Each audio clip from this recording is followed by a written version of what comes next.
अस्सलाम वालेकुम वरहमतुल्लाहि वबरकातुहू। सुबहान अल्लाह व बिहम्दिही सुबहान अल्लाहिल अज़ीम। अल्लाहुम्मा सल्लि अला मुहम्मदिन व अला आलि मुहम्मद कमा सल्लैता अला इब्राहीम व अला आलि इब्राहीम इन्नका हमीदुम मजीद। अल्लाहुम्मा बारिक अला मुहम्मद व अला आलि मुहम्मद कमा बारकता अला इब्राहीम व अला आलि इब्राहीम इन्नका हमीदुम मजीद। दोस्तों, आज 2 अक्टूबर 2023 फ्रैंकफर्ट जर्मनी में अबर आलूद मौसम, बारिश जारी है, लेकिन यह है कि सुबह की जो सैर है उसका मज़ा भी साथ साथ चल रहा है। आप जानते हैं आजकल वर्ल्ड कप चल रहा है क्रिकेट का, और पाकिस्तान के अंदर तो खैर बुखार चल ही रहा है, लेकिन बाहर जो यूरोप में या बाकी दुनिया में आबाद हैं, जिन जिन लोगों को कुछ थोड़ा बहुत अभी भी क्रिकेट के साथ शौक़ है, तो वो डेली मैचेस देखने के बाद फिर आपस में अपनी अपनी महफिलों में डिस्कशन करते हैं। मुझे भी कल देखने का मौका मिला मैच साउथ अफ्रीका और न्यूजीलैंड का। इस वर्ल्ड कप के अंदर ऐसे ऐसे अजीबोगरीब वाक़यात हो रहे हैं कि इंसान हैरान रह जाता है कि एक टीम जो टॉप पे पहुंची होती है, एक मैच देख के लगता है कि ये तो इस वर्ल्ड कप की चैम्पियन टीम है। इसकी कारकर्दगी 2 मैचों के बाद उसकी हवा ऐसे निकलती है कि बंदा हैरान हो जाता है कि ये तो ऐसी थी जैसे इसने बगैर कोई मैच हारे क्लीन स्वीप कर जाना। अभी एक टीम ही रह गई पीछे, इंडिया। मतलब कोई भी मैच वो मुश्किल में खेलती हुई नज़र नहीं आई। हर मैच उन्होंने बड़े आराम और सुकून के साथ, बॉलर्स ने भी कारकर्दगी दी है और बैट्समैनों ने भी एक से एक बढ़ के कारनामा किया है। तो बज़ाहिर यही लग रहा है कि ये वर्ल्ड कप जो है बड़े आराम के साथ, सुकून के साथ इंडिया उठा लेगा। और बाकी साउथ अफ्रीका की जो कारकर्दगी हर मैच के अंदर जिसमें उन्होंने पहले खेला, वो 400 को टारगेट रखते हैं ज़हन में, और कभी ऊपर चले जाते हैं, कभी करीब पहुंच जाते हैं, खा कैसी भी टीम। लेकिन जिस मैच में उन्होंने चेज़ किया है उसके अंदर उनकी जो हवा निकलती हुई नज़र आई है। अब ये टीमों को कमज़ोरियाँ एक दूसरे के ऊपर नज़र होगी। सेमीफाइनल के अंदर ये ज़रूर बहुत बड़ा रोल अदा करेंगी। टॉस जीतेगी अगर टीम कोई, तो वो पहले जिन्होंने पहले स्कोर करके जीते हुए हैं। लेकिन पाकिस्तान की बात करते हैं, पाकिस्तान के लिए अब चांसेस जो है ना, वो हमेशा की तरह जब से हमने क्रिकेट देखी है, वर्ल्ड कप देखा है, कोई टूर्नामेंट देखा है इंटरनेशनल, पाकिस्तान का हमेशा ही ये रहा है तरीका कि बावजूद मजबूत टीम होने के बाज़ मौक़े, वर्ल्ड कप जो इंग्लैंड में था गालिबन वसीम अकरम की कप्तान, उसमें बड़ी अच्छी कारकर्दगी चलती रही और टीमों को लताड़ा। लेकिन फिर फाइनल में जाके जो इन्होंने शो किया उस पर बड़ी बाद में कहानियाँ भी चली। तो उसके मुताबिक अब भी ये ऐसे ही चल रहा है कि पहले ही टीम की हालत बड़ी नाजुक नज़र आ रही है। लेकिन जो बांग्लादेश के ख़िलाफ़ मैच खेला है, लगता है कि जब इनको ये होता है कि अब हम किनारे पे खड़े हैं, एक स्टेप भी अगर लिया तो बिल्डिंग से नीचे गिर जाएंगे, फिर वहाँ जाके ये डटते हैं। अब आगे देखते हैं इनका मैच। 2 कड़ाकेदार मैच रह गए हैं पाकिस्तान के न्यूजीलैंड के साथ, और न्यूजीलैंड के साथ जो कल हुआ है उसको देख के लगता है कि उसका मोराल भी तो टूटा है कुछ। पहले तो वो ऐसे थे कि बड़े आराम से चेज़ कर रहे थे और इसी बेस पे उन्होंने कल भी चेजिंग की कोशिश की। और फिर उसके बाद पाकिस्तान का मैच है एक ऐसी टीम के साथ है जो सिर्फ अपनी इज़्ज़त बचाने के लिए इस टूर्नामेंट में बाकी रह गई। अब इज़्ज़त तो खैर उनकी ख़त्म हो चुकी है, अब क्या बचना।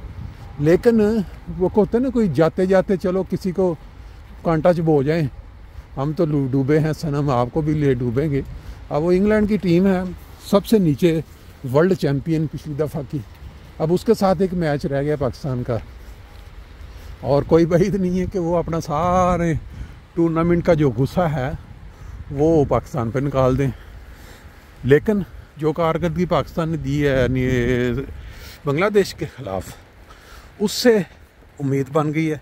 लेकिन इसका इन्हिसार दूसरे मैचेस में, क्यों जो अफ़गानिस्तान है, जिस तरह उन्होंने मारा है श्रीलंका को, पाकिस्तान को और इंग्लैंड को, अब उनके जो 2 मैच पीछे रह गए हैं, कोई बात नहीं है। अब मेरा ख्याल है एक उनका मैच हॉलैंड से है और एक मैच ऑस्ट्रेलिया से शायद है किसका, तो वो अगर वो मैच जीत जाते हैं, बल्कि शायद उनके 3 मैच हैं, अभी 6 पॉइंट हैं उनके, 3 में से अगर वो 2 मैच जीत जाते हैं तो इसका मतलब उनके पॉइंट भी 10 हो जाएंगे।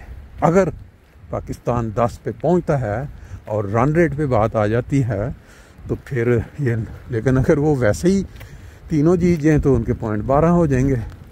पर कहानी अभी तक ओपन है। एक होता है डोर किसी चीज़ का बंद हो गया है, भाई टिकटें सारी बिक गई हैं, अब कोई चांस नहीं है। यहाँ अभी तक टिकटें ओपन हैं, कुछ भी होने का इम्कान है।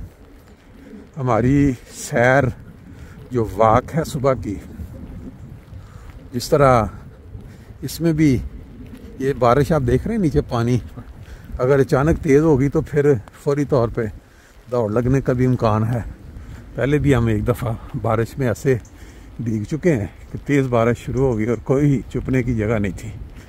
ये मैंने आपको कई दफ़ा पहले मनाज़र दिखाए हुए हैं। ये देखें, ये यूरोप के अंदर इन हुकूमतों ने, ये जो लोग यहाँ साम वो ऊंची बिल्डिंग्स हैं या बाकी पीछे जो घर हैं, क्योंकि वहाँ मुमकिन नहीं है कि लोग अपनी बागबानी का शौक़ पूरा कर सकें, तो वो फिर यहाँ जो ज़मीन होती है शहरों के किनारों पे या दरमियान में ने काफ़ी जगह खाली छोड़ी, वो उसकी करके पार्टीशन लोगों के लिए ओपन कर देते हैं कि आप जो रखना चाहते हैं। शर्त यह है कि आपने इसको मेंटेन रखना है। अपनी जो जगह आपको कुछ इतने मीटर की जो मिलेगी उसमें आपने घास नहीं बढ़ने देना। अगर कोई लेके कुछ नहीं करता फिर उसको आ जाता है लेटर के आप छोड़ दो, आपके लिए ये नहीं है। लेकिन जो लोग शौक़ रखते हैं वो फिर अपनी जगह को अंदर छोटे छोटे हट बना लेते हैं और उन हट्स के साथ फिर वो अपना साथ थोड़ा बागबानी भी करते हैं, अपनी सब्जियां उगा लेते हैं टमाटर में। क्योंकि बारिश है तो मेरा ख्याल है ज़्यादा लंबा चक्कर नहीं लगाते, छोटी सी सैर जो होती है ना, जिसको कहते हैं एक ट्रेलर, सैर का ट्रेलर कह लें, वही रखते हैं आज। बाकी क्रिकेट तो आगे चलती रहेगी। असल जो इस वक्त पूरी दुनिया की बेहिस्सी और लफ्ज़बाज होते हैं वो वाले मेरा ख्याल सख्त इस्तेमाल नहीं करने चाहिए। काफ़ी लोग ये सुनते हैं, वो आपकी आंखों के सामने छोटे बच्चे, औरतें, बूढ़े और जवान वो किस तरह कह सकते हैं भेड़ बकरियों की तरह वो कत्ल हो रहे हैं, उनके ऊपर बम गिराए जा रहे हैं। लेकिन आज का जो इंसान है सोशल मीडिया का मारा हुआ, उसको वीडियो देख के और फिर जो लोग जिनकी फितरत में जुल्म होता देखना, खून बहता, वो तो उसको देख के आगे पूरा देख लेते हैं और फिर दिल ही दिल में थोड़ा कहते हैं कि ओहो बड़ा ही जुल्म हुआ है। और बाज़ तो बिल्कुल उसको देख भी नहीं पाते, इतना जुल्म हो रहा है। और उसको जवाज़ ये बनाया गया कि इन्होंने पहले हम पे अटैक किया, अब उनकी भी ज़्यादती थी कि उन्होंने आम शहरियों को, आम लोगों को। लेकिन एक चीज़ बड़ी सवाल पैदा होता है दिनों में कि जिन लोगों की CID या जिनकी सिक्योरिटी इतनी तेज़ है, उनके लिए क्या ये मुमकिन है कि उनके साथ जिनको आप इतने सालों से बम्बार्डमेंट कर करके आपने उनके बच्चे, उनकी फैमिलियाँ, उनके घरों के स्कूल जाते बच्चे ले लें, घरों में सोए हुए लोग आप मलिया मेट कर रहे हैं, तो जो बच गए हैं उनमें से उनके दिलों में वो जहर या वो जो बदले की आग नहीं जागी होगी। उन्होंने वो प्लान करके, अगर एक तो ये उसका ऑप्शन है, दूसरा ज़हन में ये आता है कि ये जो हमास जिसको ये आप कह रहे हैं, उसको बनाने वाला, उसको कायम करने वाले कौन थे, कौन सी वो अदारे थे जिनको उन्होंने इसको कायम किया कि आप इन मकासद के लिए हम आपको इस्तेमाल करें। फिर वो जब उन्होंने देखा कि ये सेम वही स्टोरी है अल-कायदा वाली, अमेरिका ने बनाया रशिया के ख़िलाफ़ इस्तेमाल, लेकिन फिर बाद में जब वो जुल्म उन्होंने देखा कि ये तो हम पे, तो वो इन्हीं के ख़िलाफ़ शुरू हो गया। अब आप वो लें अमेरिका में जो 9/11, उसके ऊपर अभी तक अमेरिकन लोग जो हैं वो बहुत सारे ऐसे हैं जो यकीन नहीं करते कि ये इनकी अपनी अंदरूनी साजिश के तहत करवाया नहीं गया हो।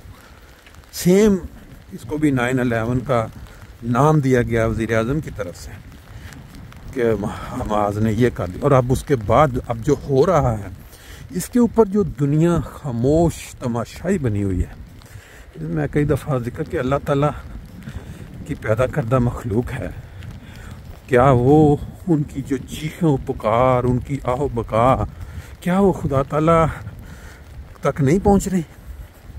और वो लोग जो बेहिस हो के बैठे हुए हैं, यूरोपियन अक़वाम ले लें, अमेरिका ले लें, बाकी जुल्म देख रहे हैं आंखों के सामने होता हुआ, और ताकत रखने के बावजूद वो नहीं रोक रहे जालिम को। क्या अल्लाह ताला इनकी पकड़ नहीं करेगा? ये जो एटम बम बना के ढेर लगाए हुए इन्होंने अपने अपने मुल्कों में, क्या इस जुल्म के बाद, इस बेहिसी के बाद उसका इस्तेमाल होने का इन्हीं पे इस्तेमाल नहीं है? क्योंकि कोई चीज़ खुदा की मर्ज़ी के बगैर नहीं होती, और जब खुदा किसी को पकड़ना चाहता है तो फिर कुछ भी ज़रिया बन सकता है।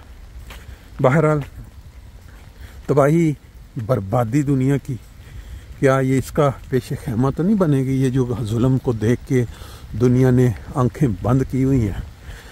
बहरहाल ये चीज़ें साथ साथ आज हमारे दौर में ये हम जुल्म देख रहे हैं, पहले भी जुल्म कैसे कैसे दुनिया में होते रहे हैं। अब हम तारीख पढ़ते हैं, इतने लाख, इतने मिलियन फ़लाँ वक़्त पे मूली गाजर की तरह काट दिए गए, सार उतार के उनके बनार बनाए गए। शायद ये दुनिया ऐसे ही चलनी है, इंसानों ने जुल्म देखना है और फिर आगे पंपन के फिर उन्होंने आगे बड़े होके वो उनके बदले लेने हैं। अल्लाह ताला बेहतर जानता है। ले जी, हमने यहाँ से आगाज़ किया था। ये झड़े हुए पत्ते जो जर्द रंग के, ये आपने देख लिया ढेर लगा हुआ। ये लोग जो बेहिस हैं, जिनको हर मज़हब जिससे भी उनका तल्लुक़ है, ये बताया गया होता है कि जुल्म नहीं करना, लेकिन वो उस पर ये देखें रास्ता जो है ये बड़ा बारिश की वजह से आलमोस्ट कीचड़ से भरा पड़ा है, एहतियात से निकलना होगा। तो ये लोग जो हैं बेहिस्से, इनको इनका मज़हब जो सिखाता है इंसाफ, उससे ये हट चुके हैं इन जर्द पत्तों की तरह। ओह, मुझे लगता है कि ये अब वो काबिले सज़ा बनते जा रहे हैं। आज के लिए इतना काफ़ी है, बारिश भी हो रही है, बाकी फिर